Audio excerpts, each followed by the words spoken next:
je suis Jean-Philippe Brosseau, je travaille chez Raymond Chabot Grant Thornton au sein des services conseils. Je vais vous présenter aujourd'hui les résultats d'une étude qu'on a fait pour le compte du ministère de l'Énergie et des Ressources naturelles au cours des derniers mois. Donc, une étude qui portait sur la filière du lithium au Québec.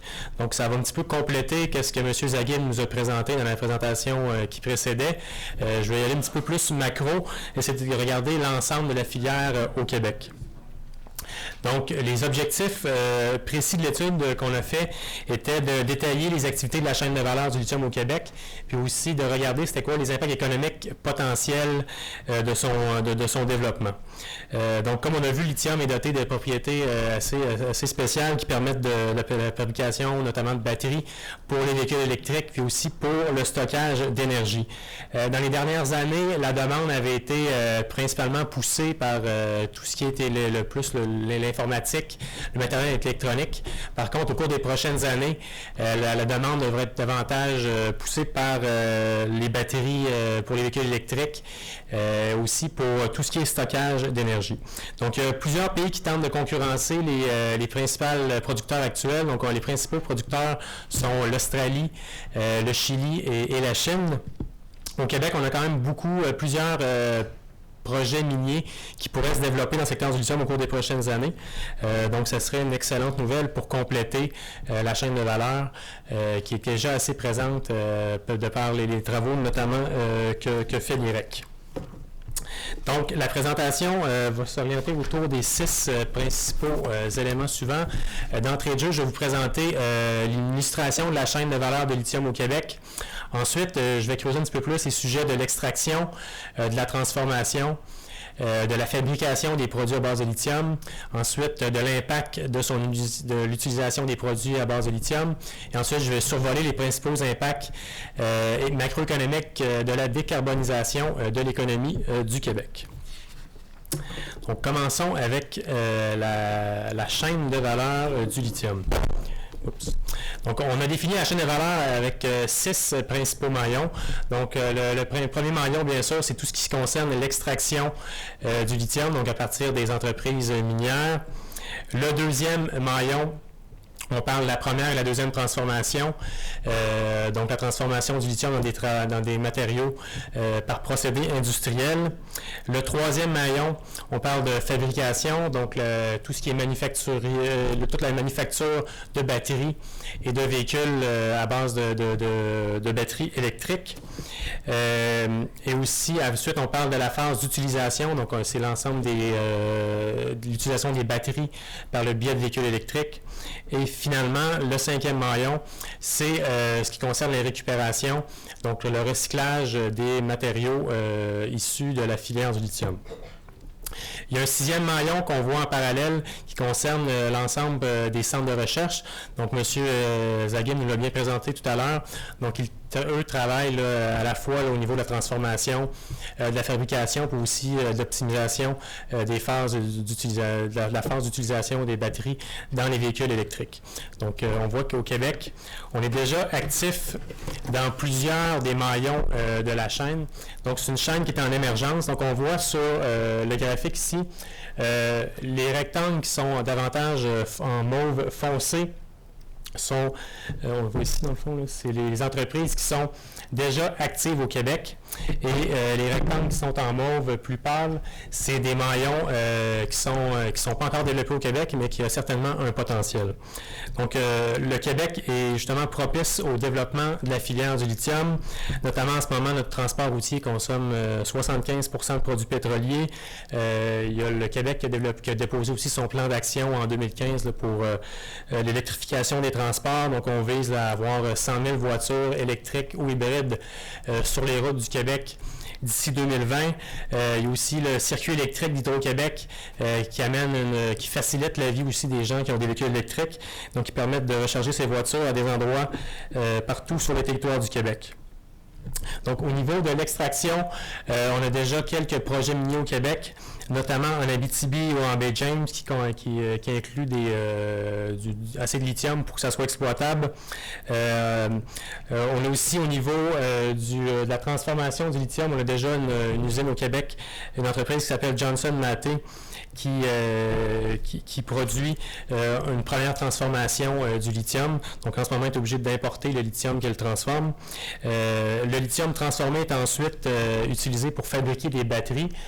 Donc on a aussi une entreprise au Québec qui s'appelle Solutions Bleues Canada, qui est située à Boucherville. Donc, l'usine utilise notamment la poudre de lithium qui est produite là, par Johnson Matthey pour fabriquer des batteries pour les voitures électriques Blue Car de Bolloré en France. Donc, je ne sais pas si vous connaissez un petit peu, c'est des voitures qui sont 100% électriques qui sont utilisées en France. Pour l'instant, Solutions Bleues Canada est la seule entreprise de fabrication de batteries pour véhicules électriques au Québec. Par contre, elle poursuit aussi des activités de recherche et développement pour développer tout ce qui est par rapport au stockage d'énergie. Puis il y a bien sûr aussi, par rapport à la recherche et développement, on voit l'IREC en haut, on voit l'Université de Montréal, l'Université de Sherbrooke, il y a M Solutions aussi, puis tantôt M. Zaguin nous parlait de la co-entreprise qu'ils ont formée avec Sony. Donc eux aussi font beaucoup de recherche et développement qui à terme pourrait potentiellement aider à développer le potentiel de la filière du lithium au Québec. Donc, si on regarde un petit peu plus le maillon de l'extraction du lithium, donc comme je disais tout à l'heure, il y a 3 principaux joueurs actuellement dans le monde. Il y a l'Australie, le Chili et la Chine qui produisent la grande majorité des tonnages de lithium. La production, d'ailleurs, a augmenté au cours des dernières années, poussée par une plus forte demande, notamment poussée par la demande pour des batteries au lithium.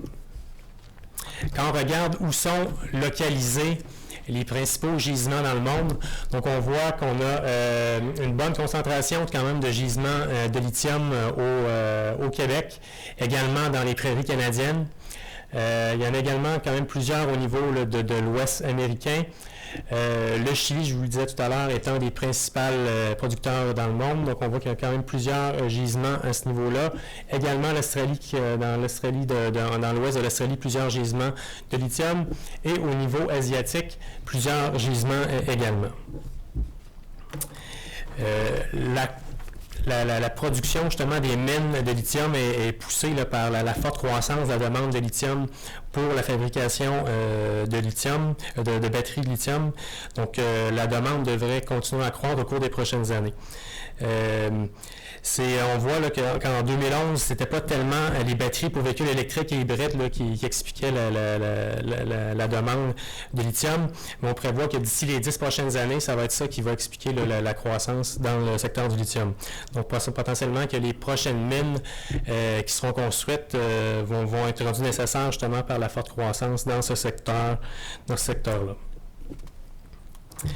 Donc, quand on dit hausse de la demande, on voit bien sûr une augmentation du prix du lithium. Donc, ça, c'est les deux produits de la première transformation du lithium qui est extrait dans une mine. Donc, on voit là, que d'ici 2025, on devrait avoir des augmentations assez substantielles de 30 à 40% des prix du lithium sur les marchés. On comprend par contre que les prix du lithium sont pas, c'est pas comme l'économiste de la Banque scotiaenne nous parlait tout à l'heure, c'est pas un métal qui est transigé sur les marchés. Donc c'est des données qui sont un petit peu plus difficiles à trouver. C'est des données un matériel qui est transigé souvent d'entreprise en entreprise et non sur le marché. Donc les prévisions sont quand même plus difficiles à trouver. Par contre, le fait qu'on voit une forte augmentation potentielle de la demande de batteries au cours des prochaines années devrait occasionner une hausse du prix du lithium. Actuellement, au Québec, il y a 4 principaux projets là, qui sont sur le radar. Le premier projet qu'on voit sur la diapositive, donc Énergie RB, le projet Québec Lithium avait été mis en service et en période de rodage au début des années 2010. Malheureusement, il y a eu des problèmes, là, puis depuis ce temps-là, ils sont sur la loi là, sur de la protection contre les créanciers depuis octobre 2014. Par contre, on comprend qu'il y a certains efforts pour reprendre la production de cette mine-là. À l'heure actuelle, on entend surtout parler de la mine de Nemaska Lithium. Je pense qu'on en parle déjà, on en parle à plusieurs endroits durant les 4 jours de Québec Mine cette année. Donc, c'est potentiellement la mine qui est la plus proche de la mise en exploitation. Cette mine-là aussi est accompagnée d'un projet d'usine de première transformation à Shawinigan. On voyait, je pense, récemment dans les nouvelles qu'il avait même lancé l'embauche pour la nouvelle usine qui va être située dans l'ancienne usine de pâte et papier à Shawinigan. Donc, c'est potentiellement ça qui va amener le plus de débouchés au niveau des premiers maillons de la chaîne à court terme. Il y a aussi deux autres projets qui sont à des stades plus préliminaires, mais il y a Corporation Éléments Critiques qui est située dans la baie James et Ressources Glen Eagle qui est en Abitibi. Donc, quand même des projets qui ont des durées potentielles assez grandes, mais qui sont à des stades plus préliminaires que Nemaska Lithium.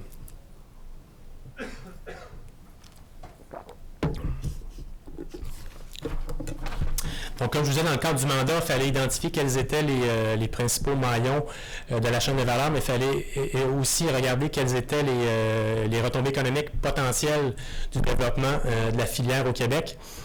Donc, pour la section plus extraction minière, on a regardé quelles étaient les retombées économiques potentielles de l'exploitation de la mine de Nemaska Lithium.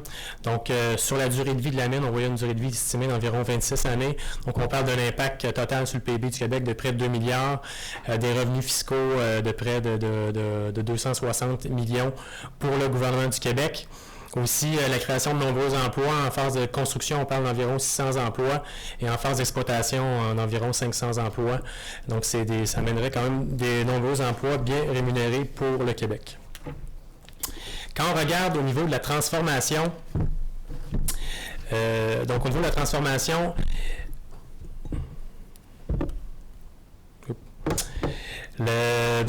comme je disais tout à l'heure, le carbonate et l'hydroxyde de lithium sont l'étape qui suit la production, l'extraction du lithium. Donc, c'est la première transformation qui est faite.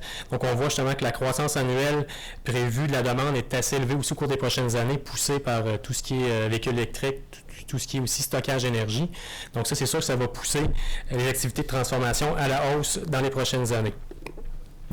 M. Zaguin nous a montré quelque chose de similaire tout à l'heure, donc les utilisations potentielles du lithium transformé. Donc, on voit les différents types de matériaux, de composés d'insertion qu'on appelle, qu'est-ce qu'on peut introduire dans une batterie au lithium. Donc, traditionnellement, comme M. Zaguin le dit, on a utilisé l'oxyde de cobalt, donc pour les cellulaires, pour les portables, pour les appareils photonumériques. Il y a des problèmes d'inflammabilité qui causent certains problèmes, on l'a vu justement dans la vidéo de M. Zaguin, mais notamment ce qu'on a vu par rapport à Samsung au cours des dernières semaines. Donc, il y a différents types de matériaux d'insertion. Ce qu'on voit, c'est que la croissance se fait surtout au niveau de ceux qui sont le plus en bas. En 2011, il y avait 43% des batteries qui étaient fabriquées qui étaient composées de LCO. Par contre, en 2020, on prévoit que seulement 40% des batteries seront composées soit de DMC, puis que les LCO composeront seulement 20% du marché. Il y a aussi d'autres composés d'insertion qui sont en croissance, notamment le LFP, donc c'est ce à quoi M. Zaguin faisait référence, et c'est ce que fabrique aussi Johnson Matthey à Boucherville. Donc, c'est des composés d'insertion qui sont en croissance. Également, le NCA, qui est le composé d'insertion qui a été développé, utilisé aussi par Tesla dans ses véhicules électriques et dans ses applications industrielles et domestiques. Donc, c'est sûr que pour l'instant, au Québec, on a seulement des fabricants d'LFP. Par contre, on ne sait jamais, peut-être qu'il va y avoir d'autres développements au cours des prochaines années. Donc, quand on regarde les retombées économiques potentielles de la construction et de l'exploitation d'une usine de transformation au Québec, on voit d'une part, dans le fond, comme je disais tout à l'heure, la première transformation de Nemaska Lithium serait effectuée au Québec, à Shawinigan. Donc, on parle d'investissement de près de 300 millions, de coûts d'exploitation annuels de plus de 60 millions et de plus de 110 emplois créés ou soutenus durant l'exploitation. Quand on regarde au niveau d'une usine de cathode, donc les fameux composés d'insertion, ce qu'on a fait ici, c'est qu'on a regardé quel serait l'impact potentiel au Québec si on transformait l'ensemble de la production prévue de Nemaska Lithium. Donc, on parle d'investissement potentiel de 1,7 milliard pour le Québec, des coûts d'exploitation annuels de 345 millions et un impact potentiel sur le produit intérieur brut du Québec de plus de 2 milliards sur 10 ans. Donc, peut-être garder en tête ces chiffres-là quand plus tard je vais vous présenter, quand je vais parler de la décarbonisation de l'économie du Québec. Je comparais justement certaines valeurs actuelles de l'impact du secteur pétrolier au Québec. Donc, si on regarde en tête quel serait l'impact potentiel du développement du lithium, on voit que le lithium pourrait facilement compenser les pertes dans l'industrie, dans le secteur pétrolier. Donc, le quatrième maillon, donc la fabrication de produits à partir de lithium. Donc, le lithium est utilisé dans plusieurs applications. Typiquement, on les sépare entre les applications chimiques et les applications techniques. Les applications chimiques, ça inclut la fabrication de batteries, la fabrication de lubrifiants, la fonte d'aluminium, le traitement de l'air, les usages pharmaceutiques. Et les usages qui sont plus techniques, donc ça inclut la fabrication de verre, de céramique et le coulage du métal et du fer. Donc, traditionnellement, c'est plus dans les secteurs de la céramique et du verre que le lithium a été utilisé. Et de plus en plus, c'est utilisé pour les batteries. Et ce qu'on voit justement quand on regarde les prévisions au niveau des revenus tirés de la fabrication des produits à base de lithium, on voit qu'en 2013, 60% des revenus étaient tirés de biens de consommation liés au lithium. Donc, on parle des portables, des cellulaires, des caméras. Donc, c'est 60% du marché. Par contre, on prévoit que dès 2020, cette part-là devrait être réduite à 24%. Donc, c'est plutôt les batteries destinées au stockage énergie qui devraient passer de 7 à 38%, là, qui deviendront la principale source de revenus des produits à base de lithium. C'est notamment, là, on l'a bien vu avec M. Zaghib, là, il y a Tesla qui travaille beaucoup sur ce projet, développer des batteries de stockage autant au niveau résidentiel qu'au niveau industriel. On voit qu'Hydro-Québec aussi fait beaucoup d'efforts là, pour développer les capacités de stockage ou des batteries de stockage pour être utilisées à la fois au niveau résidentiel, industriel et commercial. On voit aussi que le marché automobile va croître. En 2013, ça représentait du 18%, alors qu'en 2020, on estime que ça devrait être autour du tiers des revenus. Donc, ici, c'est juste pour mettre l'emphase sur l'importance du lithium, en fait, dans les composantes de batterie. Donc, à titre d'exemple, à gauche, on a la structure de coût pour les batteries au lithium de type NCA de Tesla. Donc, quand on regarde la cathode et c'est ce qui est fait à partir de lithium, ça représente environ 15% des coûts de fabrication de la batterie. Alors que quand on regarde du côté des Japonais, Chinois et Coréens, c'est près de 20% du prix de la batterie. Donc, c'est sûr que plus on fait de recherche et développement, plus on tente de réduire le coût des cathodes, ultimement, plus on va pouvoir avoir des batteries qui coûtent moins cher, ultimement des capacités de stockage aussi, des batteries pour véhicules électriques qui vont coûter moins cher. Donc, c'est justement ça qu'on voit dans les prévisions. On voit une décroissance projetée du coût des composantes de la batterie, notamment là, une diminution du coût de la cathode, mais aussi une diminution du coût de la cellule. Donc, c'est sûr que les producteurs recherchent justement là, à concevoir des procédés qui sont plus économiques pour abaisser à la fois les coûts de la cathode et tous les éléments reliés à la cellule et aussi à tout ce qui est électrochimique dans les batteries. Puis, ultimement, si on a des batteries qui se coûtent moins cher, la demande devrait augmenter aussi. Donc, tous ces éléments-là font en sorte qu'il y a un intérêt mondial pour la production de batteries rechargeables. Vous avez peut-être entendu parler là, de la fameuse méga usine prévue par Tesla aux États-Unis. On regardait en 2014, on évaluait la demande environ 30 gigawattheures. Par contre, l'usine de Tesla devrait permettre là, de plus que doubler la demande qu'il y avait en 2014. On voit aussi qu'il y a plusieurs autres projets qui sont tous situés en Asie. Donc, LG, le coréen, Foxconn, en Chine, il y a BYD, puis il y a Boston Power aussi qui devrait faire en sorte qu'au cours des 5-6 prochaines années, on va avoir beaucoup plus de production de batteries rechargeables dans le monde. Donc, ici, les chiffres par rapport à retombée économique potentielle de la construction et de l'exploitation d'une usine de batterie. Donc, M. Zaghib a dit justement là, que pour construire une usine de batterie, on parle d'investissement de presque 1 milliard de dollars. Donc, encore une fois, on a regardé qu'est-ce que ça nécessiterait comme investissement au Québec pour la construction d'une usine permettant de transformer l'ensemble du lithium produit au Québec en batterie pour véhicules électriques. Donc, on parle d'investissement potentiel de 8,5 milliards, des coûts d'exploitation annuels de plus de 1,1 milliard, puis plus de 17 000 emplois potentiels créés ou soutenus sur une période de 10 ans.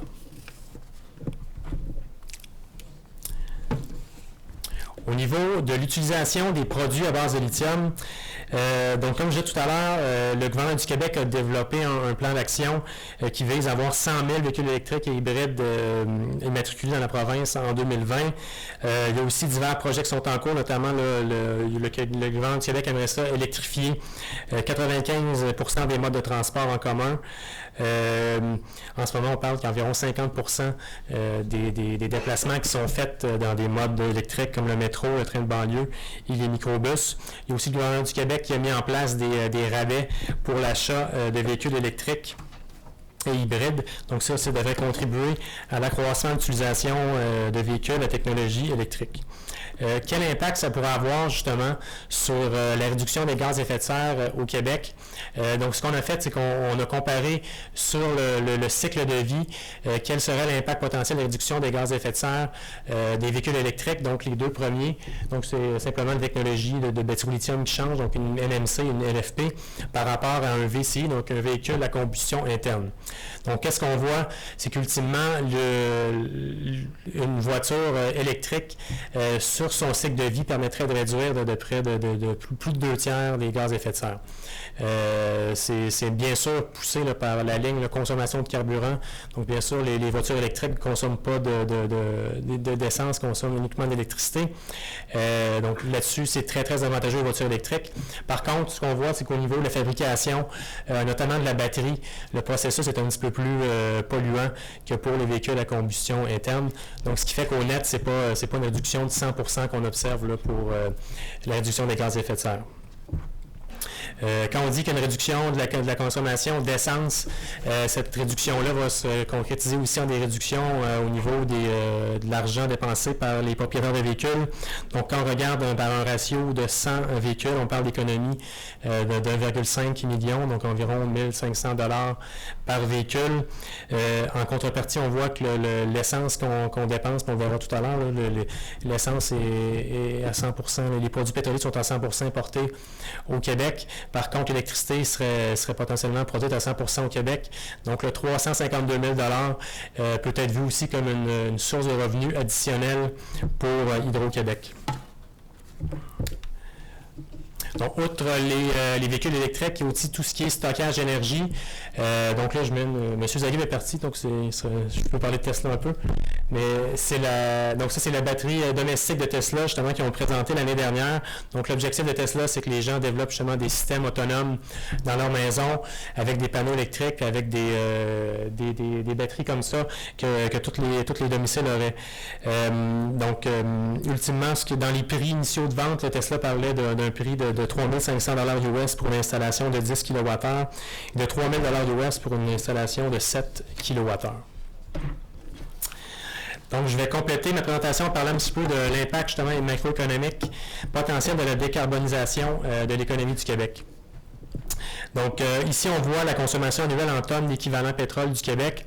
Donc, on voit qu'il n'y a pas une augmentation constante à la fin des années 90. La consommation totale semble diminuer un peu au Québec. Par contre, ce qu'on observe, c'est que la part du secteur des transports s'accroît par rapport aux autres secteurs qui demeurent relativement stables. Et en fait, la part du secteur du transport prend la place un petit peu du secteur industriel. Donc, l'essence représente près de la moitié des produits pétroliers consommés. Puis le secteur des transports est le plus important consommateur de produits pétroliers. Ça représente environ le 3/4 de la consommation totale. Donc, quand on regarde du côté des importations de pétrole brut au Québec, Ça a diminué un petit peu en 2015, bien sûr, parce que le prix du pétrole a fortement diminué. Donc, ça s'est fixé autour de 7 milliards de dollars. Par contre, on regarde en 2008, lorsque les prix du pétrole étaient très élevés, on avait importé pour 17 milliards de produits de pétrole brut au Québec. Donc, c'est sûr que ça, c'est des sorties nettes pour l'économie du Québec. La sortie nette qui a été diminuée par le fait que le prix du pétrole a diminué quand même beaucoup depuis quelques années, depuis 2014. Donc, quand on regarde au niveau de quel serait l'impact potentiel de l'utilisation des véhicules électriques sur les importations de pétrole, donc c'est sûr que pour 1000 véhicules électriques qui remplaceraient 1000 véhicules à combustion interne, l'impact serait relativement minime, donc on parle de 0,1%. Par contre, on doit le voir d'une façon plus globale. Si à terme, d'ici 15, 20, 30 ans, l'ensemble du parc automobile québécois était maintenant des véhicules électriques, ça aura un impact certain sur les importations de pétrole au Québec. Donc, justement, quel est l'impact actuel du secteur pétrolier au Québec? Donc, ça, c'est des données là, qui ont été développées par la Chaire de gestion du secteur d'énergie au HEC. Donc, on voit qu'actuellement, donc c'est les données 2013, le secteur pétrolier représente environ 2 milliards du PIB du Québec, donc environ 0,7%. Ça représente quand même 4% de nos exportations. En 2013, ça représentait près du quart de nos importations toutefois. Puis ça soutient encore quand même près de 25 000 emplois, donc presque 0,7% des emplois au Québec, principalement les emplois dans les stations-service, aussi dans les fabrications de produits pétroliers, donc dans le fond dans les raffineries qu'on a ici à Québec et dans les raffineries qu'il y a à Montréal. Donc, c'est sûr qu'on voit un petit peu l'impact ici, là, que l'actuel de 2 milliards sur le PIB. Par contre, on a vu avec les chiffres que j'ai présentés au niveau de l'extraction, au niveau de la transformation, au niveau aussi de la fabrication de batteries, que les potentiels sont quand même beaucoup plus élevés que qu'est-ce que le secteur pétrolier représente actuellement au Québec. Donc, le changement ne pourra pas se faire là, extrêmement rapidement. On peut le voir comme un horizon de changement à moyen long terme. Par contre, on peut penser que le secteur du lithium a potentiellement un très bel avenir pour le Québec. Il pourrait à terme remplacer l'impact économique du secteur pétrolier. Donc justement, donc en conclusion, on peut dire que le Québec est doté de ressources de lithium, donc on le voyait, le Nemaska Lithium devrait partir à la production au cours des prochaines années. On a une connaissance des matériaux qui est assez poussée, on l'a vu avec la présentation précédente de M. Zaghib. On voit aussi qu'il y a une volonté du gouvernement du Québec de faire la décarbonisation des transports. Donc, ces trois facteurs-là devraient contribuer au succès du développement de la filière du lithium au Québec. Donc, je vous remercie de votre attention.